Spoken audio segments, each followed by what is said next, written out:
Chers amis de Catoglade, nous venons d'écouter l'évangile de la tempête apaisée, qui dans les textes de ce dimanche a été rapproché d'un texte bref mais très incisif du livre de Job, où Dieu se révèle comme le Seigneur de la mer. Dans l'évangile, Jésus menace le vent, il ordonne à la mer de se calmer, il l'interpelle comme si celle-ci s'identifiait au pouvoir diabolique. En effet, selon ce que nous disent la première lecture et le psaume 106 dans la Bible, la mer est considérée comme un élément menaçant, un élément chaotique, potentiellement destructeur, que seul Dieu, le Créateur, peut dominer, gouverner et apaiser. Il existe cependant une autre force, une force positive qui anime le monde, une force capable de transformer et de renouveler les créatures. Cette force, c'est la force de l'amour du Christ, comme l'appelle saint Paul dans la deuxième lettre aux Corinthiens que nous avons entendue aussi. Ce n'est donc pas essentiellement une force cosmique, mais divine, une force transcendante. Il agit également sur l'univers, mais en lui-même l'amour du Christ est un pouvoir autre, et le Seigneur a manifesté cette altérité transcendante dans sa Pâque, dans la sainteté du chemin qu'il a choisi pour nous libérer de la domination du mal, comme cela s'était produit déjà pour l'exode d'Égypte, lorsqu'il avait fait sortir les Juifs à travers les eaux de la mer Rouge. Ô Dieu, la sainteté est ton chemin. Par la mer passait ton chemin, tes sentiers par les eaux profondes.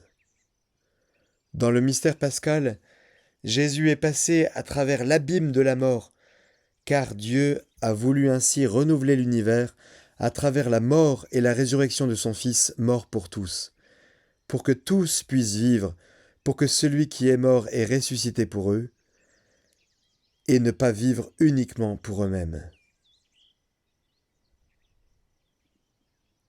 Le geste solennel de calmer la tempête agitée est clairement le signe de la domination du Christ sur les puissances négatives et incite à penser à sa divinité. Qu'y a-t-il donc, se demandent émerveillés et craintifs les disciples, pour que même le vent et la mer lui obéissent? Ah, leur foi n'est pas encore assez solide, elle est en train de se former, c'est encore un mélange de peur et de confiance. L'abandon confiant de Jésus au Père est en revanche, lui, total et pur. Ainsi, par ce pouvoir de l'amour, il peut dormir. Il dort pendant la tempête, absolument en sécurité entre les bras de Dieu. Mais le moment viendra où Jésus lui aussi éprouvera la peur et l'angoisse.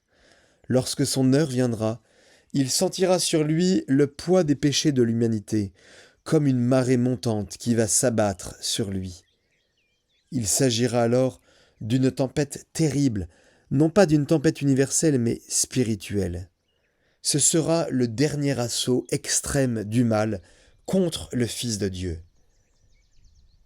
Mais en cette heure, Jésus ne douta pas du pouvoir de Dieu le Père et de sa proximité, même s'il dut faire pleinement l'expérience de la distance de la haine à l'amour, de la distance du mensonge à la vérité, de la distance du péché à la grâce. Il fit l'expérience de ce drame en lui-même de manière déchirante, bien sûr en particulier dans le jardin de Gethsémani avant son arrestation, et ensuite durant toute sa passion jusqu'à sa mort en croix.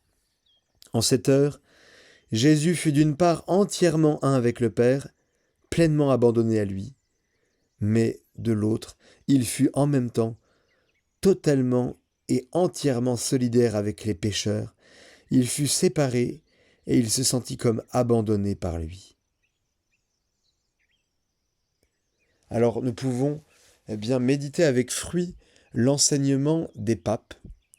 Je vous livre celui de Pie XII dans son encyclique sur le corps mystique du Christ qu'est l'Église. Voilà ce que dit le pape Pie XII. Le Christ, du haut du ciel, regarde toujours avec un amour spécial son épouse immaculée qui peine ici-bas dans l'exil. Et quand il la voit en danger, par lui-même ou par ses anges, ou par celles que nous invoquons comme le secours des chrétiens, et par les autres patrons célestes, il l'arrache, cette Église, au flot de la tempête, et une fois le calme revenu sur la mer apaisée, il la console par cette paix qui surpasse toute intelligence.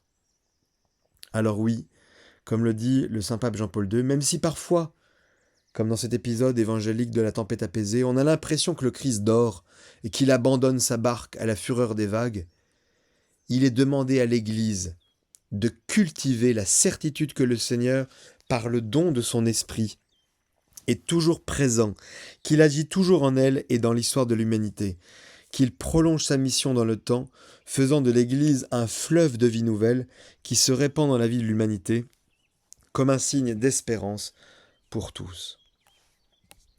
Oui, alors, chers amis de Catoglade, dans ce dimanche où l'Église nous fait méditer l'évangile de la tempête apaisée, puissiez-vous reconnaître que le Christ est toujours présent à vos côtés, dans les joies et dans les difficultés.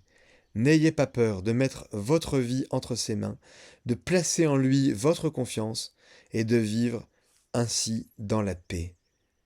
Oui, chers amis de Catoglade, même dans les tempêtes qui peuvent se soulever à l'improviste, vous pourrez faire l'expérience du souffle de l'Esprit Saint, qui est plus fort que tout vent contraire, et qui pousse la barque de l'Église et chacun de nous. Voilà pourquoi nous devons toujours vivre dans la sérénité et cultiver la joie dans notre cœur en rendant grâce au Seigneur, son amour, et pour toujours. Amen. Alors oui, entendons cette interpellation, n'ayez pas peur. Soyons déterminés pour demeurer soudés, unis dans la barque de l'Église, malgré les tempêtes. C'est la grâce que je vous souhaite en ce dimanche, chers amis.